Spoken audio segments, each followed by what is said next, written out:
Be back before the streetlights come on. That was it.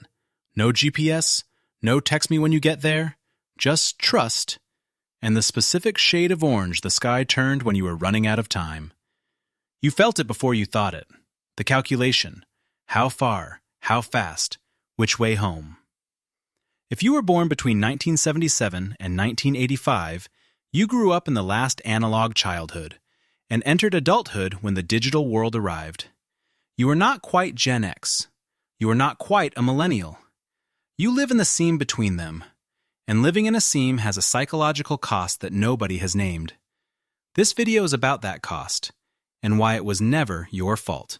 Boredom was the default state of your childhood. Not a problem to be solved, just the condition you woke up in every day. No stream, no scroll, no notification pulling you out of the silence. Psychologists call what happens in that silence the default mode network, the mental state where attention turns inward, where the mind wanders and builds and creates on its own. For you, it wasn't a concept. It was just Tuesday. And something else formed in that silence.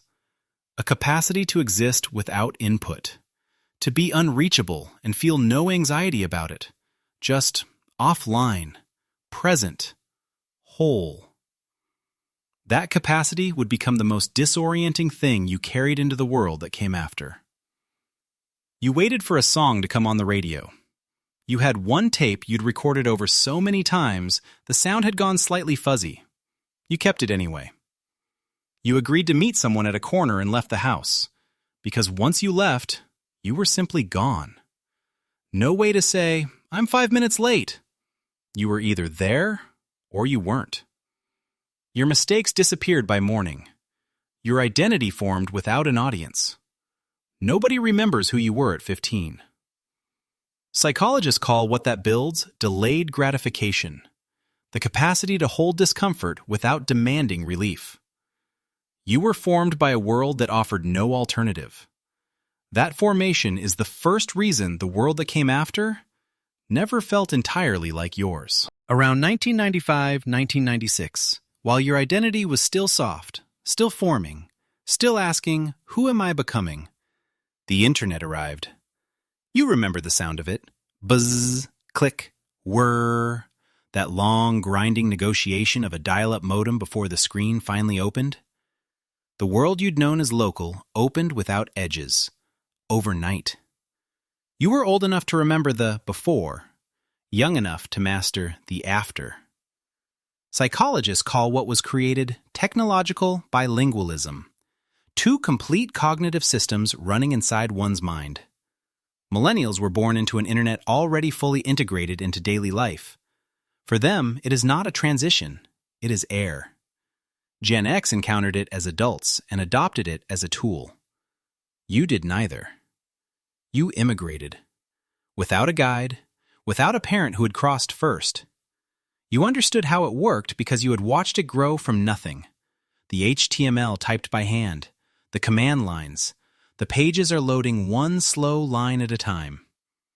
It was never a black box to you, and you remember what it felt like to log on and to log off, to step out, to return to the room. That boundary felt almost architectural. Then, slowly, without announcement, it dissolved. That is not adaptability. That is divided citizenship. Identity usually forms from belonging. A generation, a culture, a shared story you can point to and say, that's mine. But if you were a Xennial, that recognition always arrived slightly out of focus. You were told you were Gen X, but their detachment had years to harden before you arrived. You didn't share the formation, only the surface. Later, you were folded into Millennials, but you were never native inside the world that defined them. You remembered the before. They didn't know there was one. So you learned to translate, rather than inhabit. To move between generations without settling into either one. You were good at it. Maybe too good. Because fluency is not the same as belonging. You can speak every language in a room and still not have a country. Psychologists call this the middle child syndrome of history. Too young for Gen X's fully analog formation. Too analog for the world millennials were born into. Not fragmented, not lost, just unclassified. And unclassified things don't get mirrors.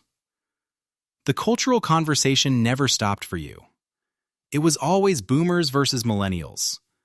You were the gap between chapters. Not erased out of cruelty, but because gaps are hard to name and easy to skip. I adapt everywhere, but I originate nowhere. If that sentence just landed somewhere in your chest, you're not the only one who has carried it without a name. You were handed a contract. Not signed, just assumed. The way children assume the floor will hold. You step forward, and the timing shifted. The dot-com bubble burst as you were entering the workforce. Your first chapter, already rewritten before you'd finished the first page. You rebuilt quietly, the way you'd been raised to. Then 2008 arrived at precisely the wrong moment, just when you were supposed to consolidate and finally claim what had been promised. The floor came out a second time. Researchers call what that leaves economic scarring, a permanent change in how much you let yourself trust solid ground. What you carry is something like a phantom limb, the ache of milestones that were supposed to be yours, that your hand still reaches for, even knowing they won't land. Psychologists call what it produces cynical optimism. You still try, you still build, but something in you runs a background check on every good thing, scanning for where it might not hold, keeping one layer of yourself ready to move. Not pessimism, memory. The same calculation from childhood. How far, how fast, which way home. Except now, it never fully stops running. There used to be a moment when you logged off. A click. The screen went dark, and suddenly you were back in the room. Just the room, its own silence. Nothing asking anything of you. That moment no longer exists. The shock was never the technology. It was the disappearance of off. Your sense of self had formed before that boundary dissolved, so the always-on world doesn't feel convenient. It feels intrusive. A low, continuous demand on a nervous system built for intervals. You adapted. You're functional inside it. But there's a part of you, still waiting for the click that doesn't come. And then you had a child. A child who will never know what it felt like to wait a week for a photograph. To trust the moment happened before you had any proof it did. Who will never hear a dial-up modem and feel, for the first time, that the world is bigger than they had imagined. Who will never be simply gone for an afternoon and have everyone be okay with that. Their childhood is already public in ways yours never was, so you hold both. The analog standards you were shaped by, the digital world they actually inhabit, and neither hand feels like it's holding the right thing. Psychologists call it parental dissonance, but underneath the clinical term is something the label doesn't reach: grief. Not for your own childhood, but for the knowledge that what shaped you most cannot be passed on intact, and nowhere to put that grief, because the only people who would understand are standing exactly where you are, carrying the same thing, in the same silence. Here is what the seam actually means.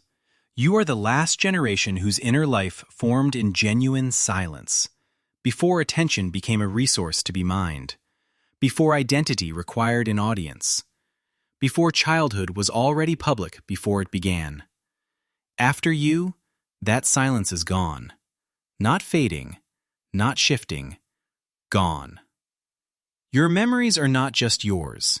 They are the last record of what it felt like to grow up unwatched, to make mistakes that disappeared, to wait for things that couldn't be rushed, to be unreachable, and have that be ordinary.